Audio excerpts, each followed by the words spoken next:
Minister Malcolm, when you broke with Elijah Muhammad back in March, you said it was because the black Muslims were too narrowly sectarian and inhibited, and because Elijah Muhammad had become blindly jealous of you and the personal following you had gathered.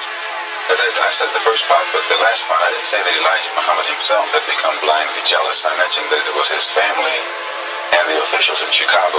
Everything that I said always was designed to protect Mr. Muhammad himself, primarily because the image that he had created was the image that enabled his followers to remain strong in faith, things of that sort, and I didn't want to see any adverse effect or negative result develop in the faith of all of his followers. But actually, despite the fact that I tried to protect the Muslim movement, if you notice, they use their newspaper to slander me and to label me as a hypocrite, as a rebel, and Mr. Muhammad himself said that I defected. Well, in reality, I never even left the Muslim movement. They put me out. And they put me out because of what I knew. And what I knew was told to me by Mr. Muhammad's son, Wallace Muhammad himself. They put me out and they put him out. Well, now, first of all, let's find out what it is that Wallace Muhammad, Elijah Muhammad's son, told you. Well, number one, if you notice, the stick that I always used in presenting, representing, and defending the Muslim movement was the fact that it had the ability to reform the morals of the so-called Negro community. It eliminated drug addiction, alcoholism, fornication, adultery, loose sex, sexual behavior, which meant that it eliminated bastard babies, illegitimate children. Well, as long as I knew that this was what it represented, and it gave me a strong stick, I could represent it and defend it. But we had a law which was that whenever any Muslim became involved in any kind of sexual relationship with someone to whom they weren't married, that person would be brought before the Muslim community, humiliated, then isolated for from 1 to 5 years. This was our law. Well, in 1954, a teenage sister left Detroit and became one of Mr. Muhammad's personal secretaries. And there in the Chicago office, she became pregnant after being there for a year. And she was brought before the Muslim community and humiliated and isolated. And a year later, another secretary, this time one from Lansing, Michigan, came to Chicago. She also became pregnant. She was brought before the community and humiliated and isolated. And because the other person was never brought forth during this court session, it was concluded by all of Mr. Muhammad's followers that it was a non-Muslim who was the other party. Well, we grew so rapidly until that in 1957 or 58, the secretarial staff was expanded to, I think, 8 teenage sisters. In 1959, 6 of them disappeared. 2 of them reappeared in Philadelphia about 2 or 3 months later, and they were all right. The other 4 reappeared in 1960. All 4 of them had babies. All 4 of them had come involved with someone and become pregnant, had these children. So it was, from what I now know, when the 4 of them got back to Chicago and began to compare notes, they found that the same man had told all of them the same story and had made all of them pregnant. That the same man was the father of all 4 of their children and had also been the father of the children brought forth by the 2 secretaries who preceded them. So this story was kept among these sisters until 1962. 2 of them rebelled against the person who was responsible and began to tell the story all over the city of Chicago, caused many of the Muslims in the Chicago mosque to leave and go back out in the street. They knew it, and I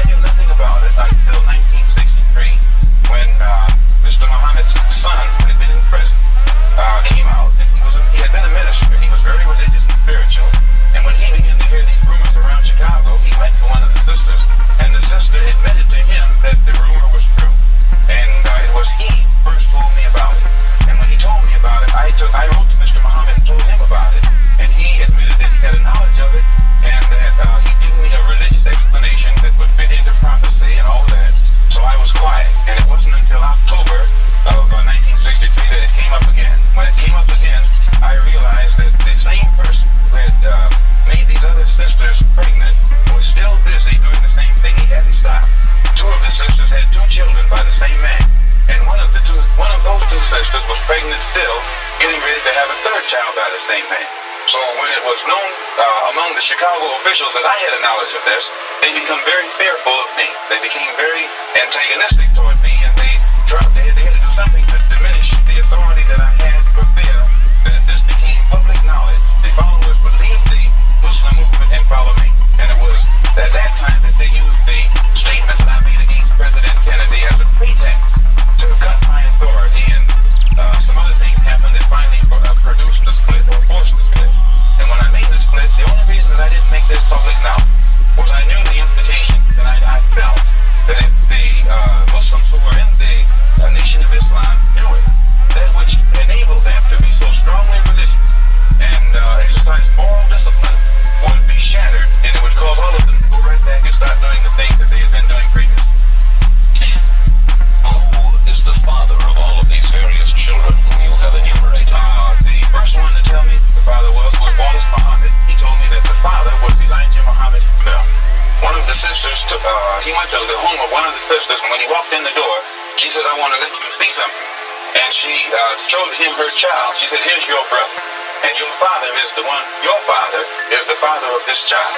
And then I questioned the sisters myself, because I was shook up. And they admitted to me that Elijah Muhammad was the father of their children. And I took it to him. And it was at that time he told me that he was Muhammad, the prophet, and that Muhammad had 9 wives. He also told me that he was David. He was the modern David, and that he was the modern Solomon, and that it was meant for him to fulfill today all of the things that they did back then. And how many of these illegitimate children did he father with the sisters? Well, he made 6 sisters pregnant. They all had children. 2 of those 6 had 2 children. One of those 2 is having a child right now. I am told that there is a 7th sister who is supposed to be in Mexico right now, and she's supposed to be having a child by him. For one thing, when you first separate from your wife, it's a physical separation, but it's not psychological. You still have feelings for her and you protect her. But after the physical separation has taken place for a while, it becomes a psychological separation. It was the same way with me and the Muslim movement. When I first separated, it was a physical separation. But my feeling was still there. And it was only after my trip into the Muslim world and my pilgrimage to Mecca that I really was able to exercise the objective approach to it that enabled me to see that something had to be done to bring this to light. Otherwise, a whole lot of innocent people would be killed needlessly. Well, these revelations that you are now making about Elijah Muhammad, what effect should they have on his following? Well, I very much doubt that any of his followers who really are aware of what he has done would continue to follow him. He may try and justify it by saying that he's a Muslim, and that a Muslim has a right to these wives. If this were the case, these sisters should not have been humiliated. These sisters have been looked upon for the past 5 years, or 6 years, or 7 years as being guilty of having committed fornication. They have been debased. They have been degraded. I have heard him himself refer to them as having disgraced him. So if they were his wives, he should have given them a position of respect, so that all of his followers would respect them, and that they would have the protection of his followers today. Well, do you feel that you then, perhaps, now should take over the leadership of the black Muslims? No, I have no desire to take over the leadership of the black Muslims, and I have never had that desire. But I do have this desire. I have a desire to see the Afro-American in this country get the human rights that are his due. I believe that the Islam religion is the best religion for our people because it creates unity and it gives one dignity and racial confidence and all of these things that are necessary to make a complete human being. Are you not, perhaps, afraid of what might happen to you as a result of making these revelations? Oh, yes. I probably am a dead man already. What do you mean? When you understand the makeup of the Muslim movement and the psychology of the Muslim movement, as long as if I myself, by having confidence in the leader of the Muslim movement, if someone came to me and I had no knowledge whatsoever of what had taken place, and they told me what I'm saying, I would kill myself. The only thing that would prevent me from killing someone who made a statement like this, they would have to be able to let me know that it's true. Now, if anyone had come to me other than Mr. Muhammad's son I never would have believed it, even enough to look into. But I had been around him so closely, I had seen indications of the reality of it. But my religious sincerity made me block it out of my mouth. Have you received threats on your life? Oh yes. I first received threats on my life in December. In December. No, not in December. In January, when it first became known that I had come back to New York and told the captain of the fruit in New York, who was my right-hand man formerly, and also the secretary of the New York Mosque and the minister in Boston. When it became known that I had told them, then an effort was made to shut me up.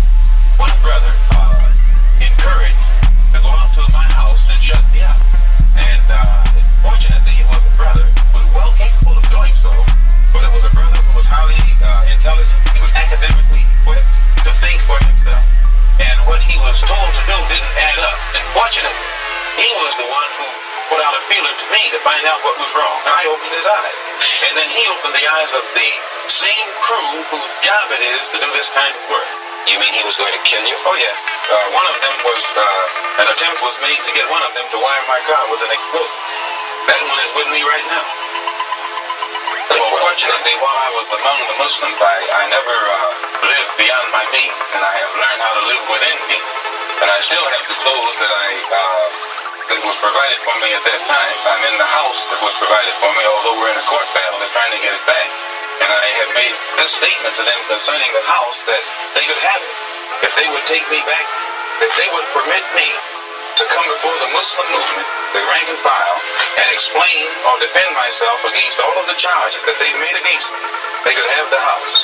But they are going contrary to their own laws by standing up in the mosque and indicting me, but never giving me a chance to defend myself. And they say that no one can judge me but Mr. Muhammad. In this case, Mr. Muhammad can't sit as judge because he's involved in the case.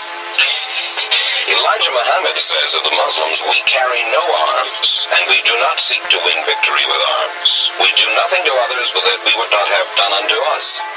The two brothers were sent after me with revolvers by Joseph, captain of fruit in New York.